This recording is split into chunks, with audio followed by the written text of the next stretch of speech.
Había pasado toda mi vida cuidando de otros. Primero de mis alumnos. Durante más de 30 años como directora en el Instituto Público de Colmenar Viejo.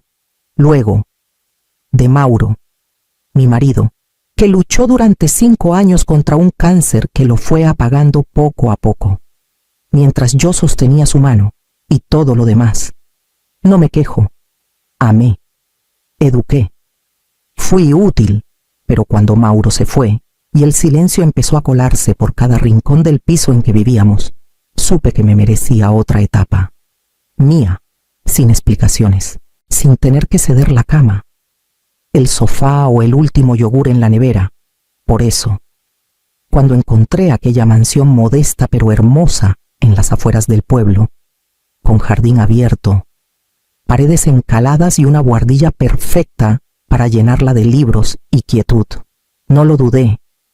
Hice la transferencia, firmé la escritura y programé la mudanza para el día siguiente. Mi vida, por fin, tomaría la forma de mis propios pasos esa tarde. Sin embargo, Milena, mi nuera, me llamó para invitarme a cenar. «Tenemos algo que contarte», dijo con su habitual tono envolvente. Acepté por cortesía. Francisco, mi hijo, evitaba últimamente verme a solas, así que quizás era su manera de acercarse. La mesa estaba puesta. Cordero asado, vino tinto, servilletas almidonadas, nada casual. Milena servía con una sonrisa casi profesional. Y cuando nos sentamos los tres, soltó su frase como quien anuncia un cambio de armario. «Bueno, ya está decidido, mis padres. Mi hermana Vanessa y yo nos mudaremos contigo a la nueva casa. Ya lo hablamos con Fran». Me quedé quieta. No entendí. Miré a mi hijo buscando una mínima señal de broma, de resistencia, de humanidad, pero él bajó la mirada. Como un niño al que ya le han dicho cómo debe portarse. «Perdona», alcancé a decir. Milena se encogió de hombros con naturalidad. «Es lo más lógico. Tú sola en una casa así, y nosotros sin espacio. No tiene sentido desperdiciarla. La comida me sabía a polvo. El vino me raspaba la garganta. Y en esa mesa, donde yo era la invitada, comprendí que algo dentro de mí acababa de quebrarse. Pero aún no sabían con quién habían cenado esa noche. «Milena», dije con voz firme, aún incrédula, «esa casa la compré yo. No fue un regalo ni un favor. Es mi casa». Ella ni siquiera levantó la vista del plato. «No te estoy consultando, Eleonora. Ya está decidido». Francisco ni siquiera parpadeó.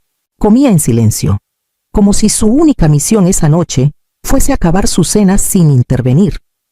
Yo esperaba que al menos él intentara decir algo, aclarar, suavizar, pero no. El hijo que crié con tanto esfuerzo, que cuidé cuando enfermaba en invierno, solo se encogió de hombros, avergonzado y pequeño.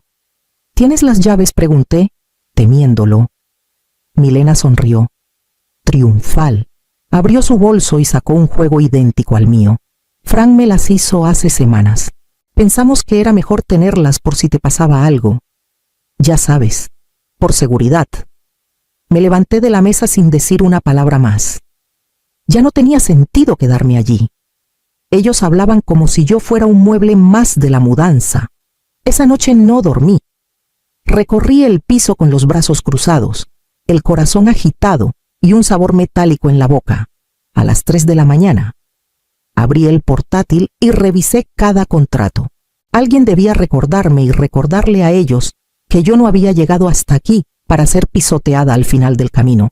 Pasadas las 5, hice café, lo bebí sin azúcar. Sabía a decisión. A las 7, marqué el número del cerrajero. Luego, llamé al agente inmobiliario. Después, a la empresa de mudanzas, cancelé todo. Pedí que no entregaran ni una caja. Llamé también a un abogado de confianza, de los viejos tiempos, y le pedí una cita urgente para redactar un poder de exclusión de acceso. No lloré, no grité, solo me moví.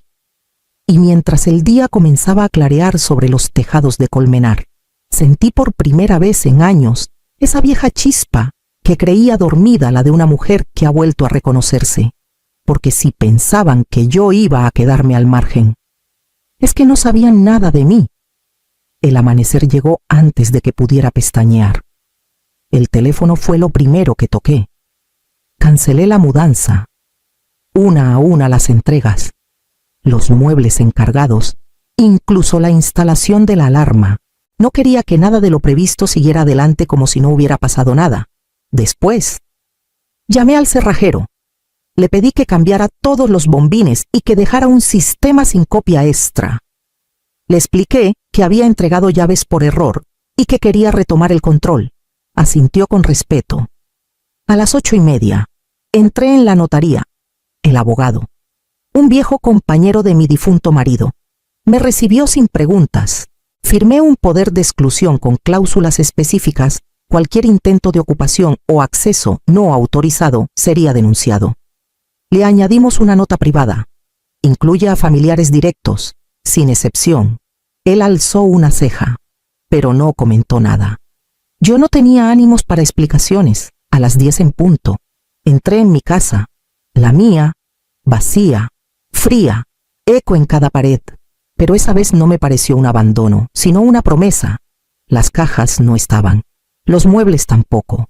Todo lo que había imaginado llenar con amor propio ahora era un espacio en blanco, dispuesto a escribirse como yo quisiera. Caminé por la cocina. Toqué el mármol nuevo. Y me detuve. Coloqué una pequeña caja sobre la encimera. Dentro, incluí las copias de todas las facturas pagadas por mí desde la reserva hasta la reforma del jardín. Añadí también el título de propiedad en la tapa de la caja. Escribí con tinta negra solo mía. Redacté una carta breve, sin insultos, sin drama, solo una línea. Las decisiones tienen consecuencias. Esta casa no se comparte, se respeta. Cerré la puerta con la nueva llave y me senté en las escaleras del porche. Por primera vez en semanas, sentí que el aire no me presionaba el pecho. Me quedé allí un rato, dejando que el sol tibio de noviembre me acariciara la cara. Y supe que lo peor no había pasado aún, porque el verdadero ruido no viene con cajas, viene con soberbia. No estuve allí para verlo, pero puedo imaginarlo con absoluta claridad. Milena bajando del coche con su sonrisa de superioridad, su hermana arrastrando maletas brillantes, los suegros mirando todo como si ya les perteneciera. Francisco, detrás, arrastrando los pies como quien ya sospecha lo que va a encontrar. Y lo que encontraron fue el eco, la casa vacía, sin muebles, sin luz, sin café, ni sábanas limpias, ni flores de bienvenida. Solo el mármol desnudo, los ventanales sin cortinas y una carta sobre la encimera. Me lo imagino leyéndola en voz alta, con la voz quebrada por la sorpresa. Las decisiones tienen consecuencias. Esta casa no será una pensión gratuita. Esa mañana yo ya estaba en Madrid. Tomé un tren temprano y me registré en un pequeño hotel de retiro en el barrio de Chamberí. No era lujoso, pero tenía lo que necesitaba: silencio. Mantas limpias y ventanas abiertas a un mundo que seguía su curso sin pedirme explicaciones. Apagué el móvil. No para castigar a nadie, sino para protegerme. Las llamadas de Francisco no tardaron en llegar. Lo supe porque la pantalla se encendía con insistencia, mientras yo intentaba leer un libro que llevaba meses sin abrir. Lo puse boca abajo y decidí no volver a tocarlo por un tiempo. No respondía a nadie, no porque estuviera huyendo, sino porque por fin había llegado a mí, a esta versión de Eleonora que ya no necesita justificarse ni ceder por miedo a quedarse sola. Desde la ventana de mi habitación, veía pasar a la gente, abuelas con sus nietos, mujeres con bolsas de fruta, hombres en bicicleta, jóvenes con libros en la mano. Cada rostro era una historia que no me pertenecía, pero que me recordaba que la vida seguía.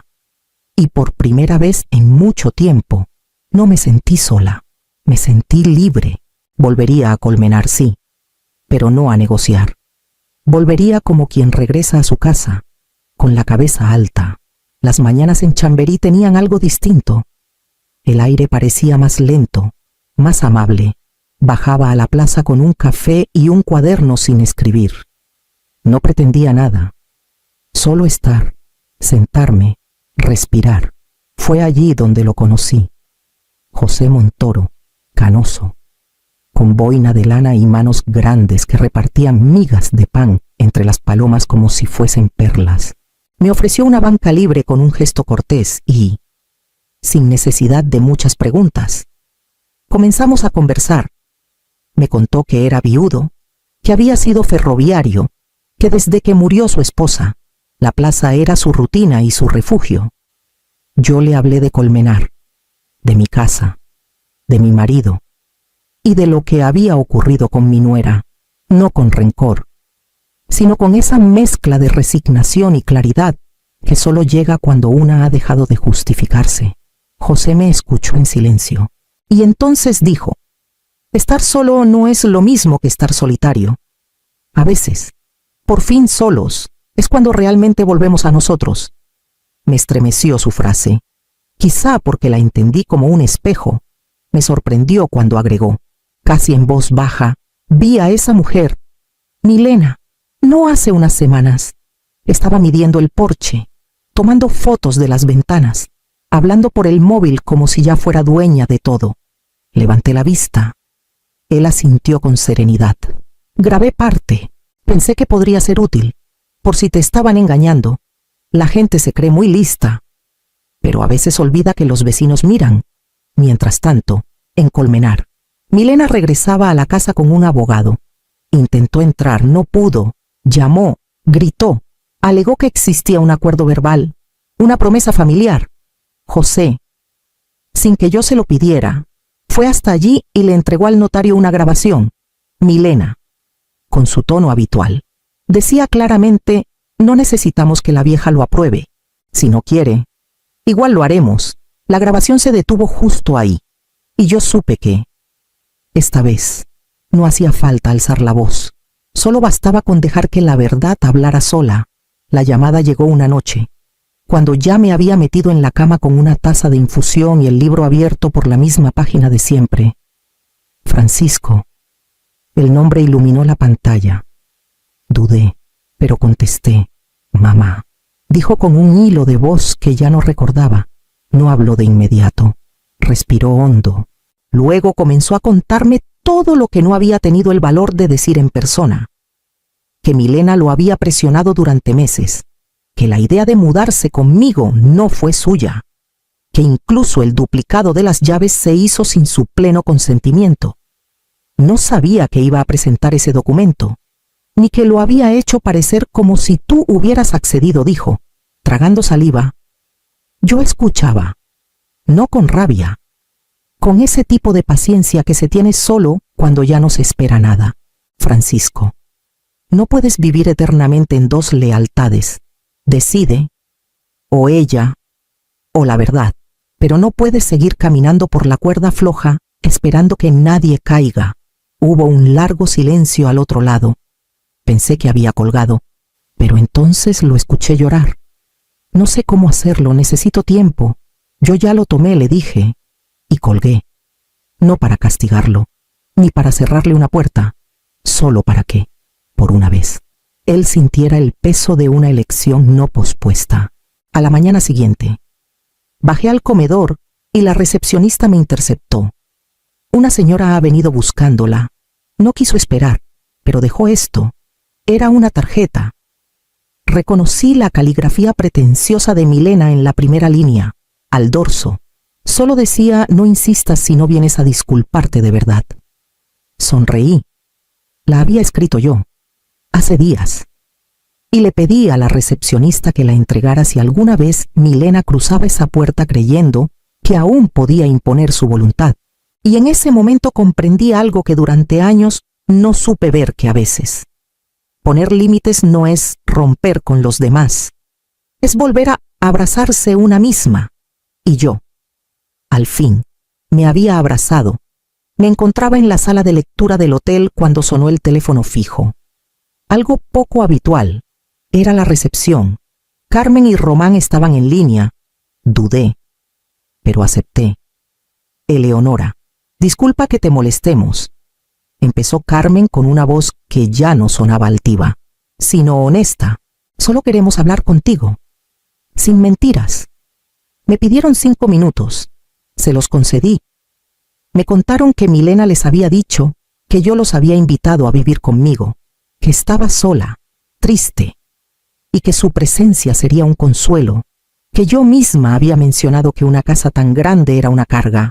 Nos sentimos utilizados, dijo Román. No sabíamos que todo era parte de un plan sin tu consentimiento. Me pidieron disculpas, sin rodeos, sin justificaciones, y aunque no podía olvidar lo ocurrido, sentí que su voz tenía más verdad que todo lo que Milena había dicho en años. No queremos vivir gratis, añadió Carmen. Si hay posibilidad de pagar algo modesto, aunque sea un tiempo, podríamos ocupar una habitación y cuidar del jardín, pero, por supuesto, sin Milena. Colgué sin responder. Les prometí pensar. Pasé 2 días reflexionando, no por miedo, sino por respeto a mí misma, y luego decidí. Volví a Colmenar Viejo. Llamé a José. Le pedí que me acompañara. Entramos juntos en la notaría.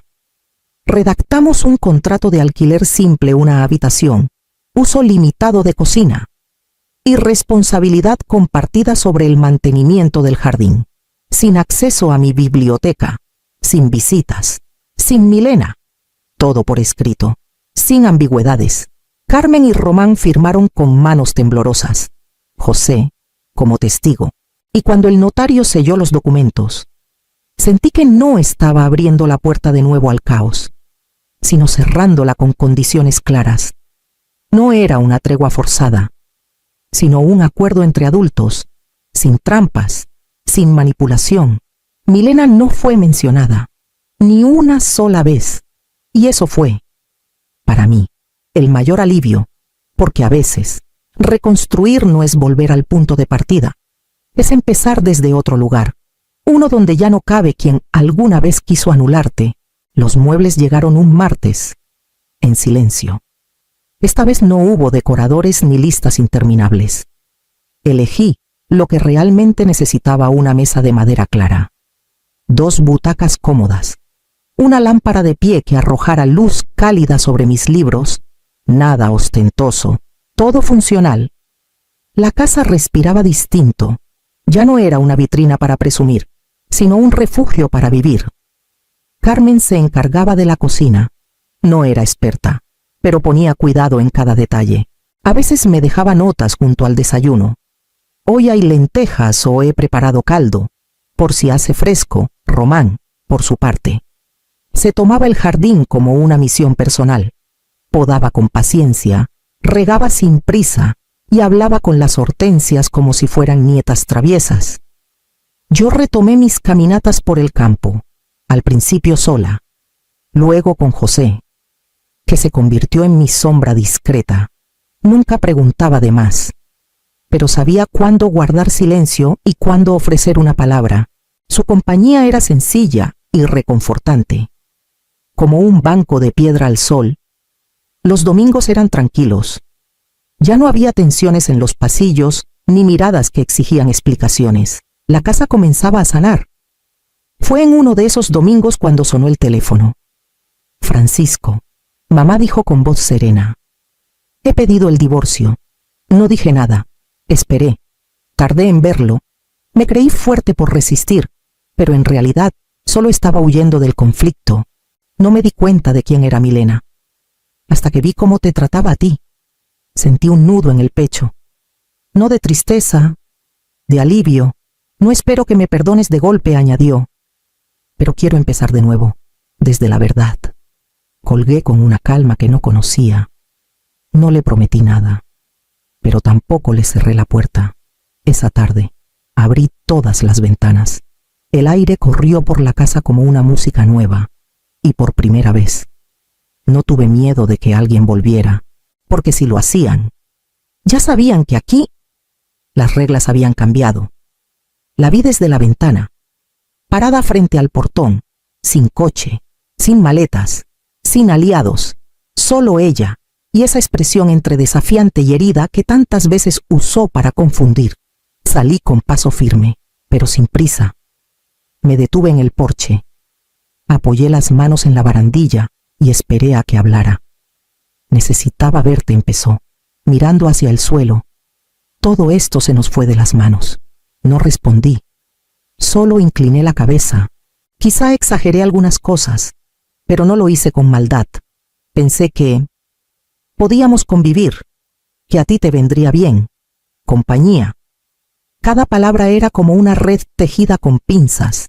No había disculpa, solo justificaciones vestidas de cortesía. Estoy dispuesta a escucharte, Milena, pero no a justificarte, dije con voz clara. Ella se removió incómoda. No sabía que te molestaría tanto. Yo creía que ya lo habíamos hablado, y que tú, en el fondo, querías sentirte útil otra vez. Esa frase fue como una bofetada envuelta en perfume. No necesitas disfrazar el control de preocupación. No pediste perdón. Solo intentas recuperar poder. Y eso, aquí, ya no funciona. Su rostro se endureció. Luego, se quebró. Las lágrimas comenzaron a correr sin freno, pero no me acerqué. Ni un paso. Si lo lamentas de verdad, trabaja en ti. No vengas aquí buscando indulgencia, porque este ya no es tu escenario. Dio media vuelta. Caminó con torpeza, sin dignidad, sin furia, sin teatro, solo un vacío que ni ella supo cómo llenar. Desde el jardín, José la observaba, podando un seto. No dijo nada, pero cuando terminé de cerrar la puerta, me ofreció una ramita de lavanda.